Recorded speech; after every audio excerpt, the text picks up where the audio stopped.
Hampir setiap orang di dunia ini percaya akan adanya Tuhan. Kita tercipta dan hidup merupakan karunia-Nya. Dari lahir, hidup, sampai kita mati pun merupakan takdir yang sudah digariskan oleh Tuhan. Terdapat banyak agama atau kepercayaan yang ada di dunia ini. Tidak terbatas pada agama-agama tertentu saja. Namun, ketika kita mempunyai masalah besar dan merasa sendiri, tidak punya keluarga, teman bahkan Tuhan sekalipun, pasti di kita pernah terbersit rasa tidak percaya dengan Tuhan. Maka disitulah kita akan melihat orang-orang yang tiba-tiba datang, membantu, peduli, dan menggandeng kita layaknya saudara. Atau di saat seseorang yang ingin tahu, belajar tentang agama dan Tuhan. Terkadang, mereka malah terjerumus ke dalam ajaran-ajaran sesat, yang membuat mereka malah lupa dan menjauh dari Tuhan.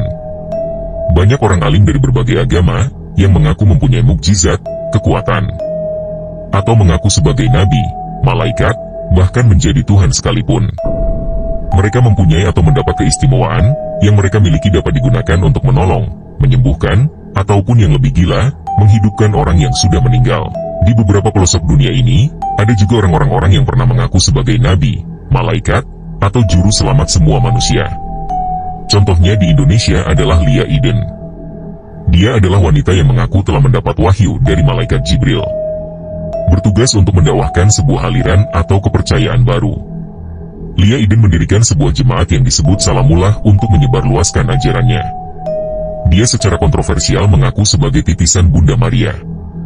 Ditugaskan Jibril untuk mengabarkan kedatangan Yesus Kristus ke muka bumi.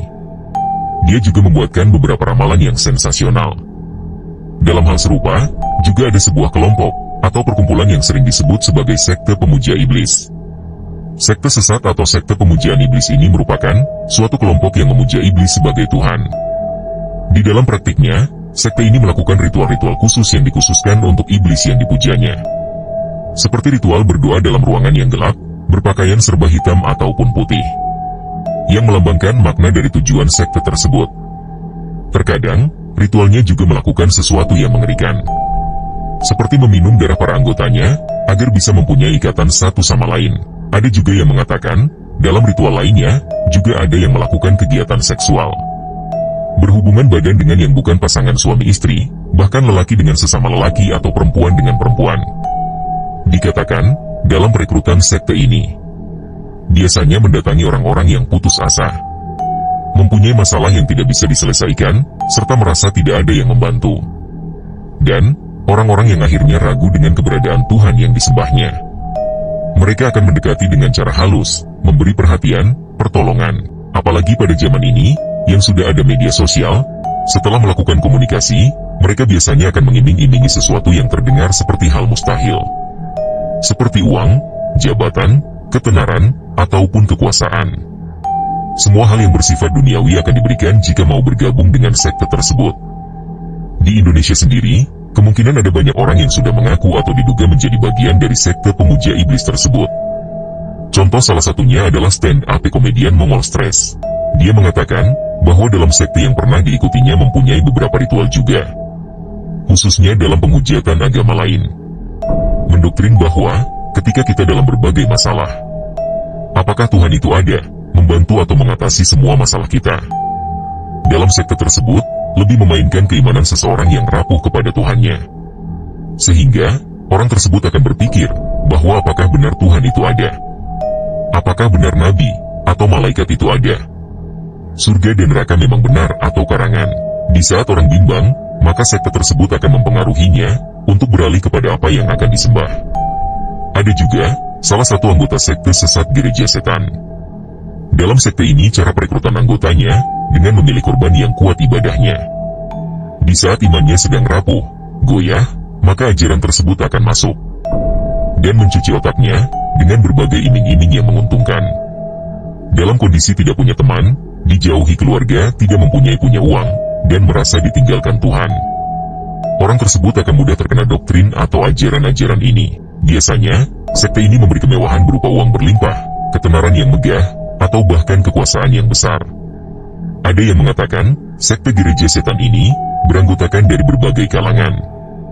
Dari orang terpelajar, artis-artis, pejabat negara yang berpangkat, sampai tokoh-tokoh dari berbagai agama yang ada di negara ini. Dari situ, bisa disimpulkan bahwa sekte ini sangat dekat dengan kita. Ada di sekitar kita, namun kita tidak akan sadar atau tahu jika kita tidak masuk di dalamnya. Sekte sesat, gereja setan, pemujaan iblis, merupakan sebuah organisasi atau perkumpulan yang menyembah satu makhluk yang bernama Baphomet.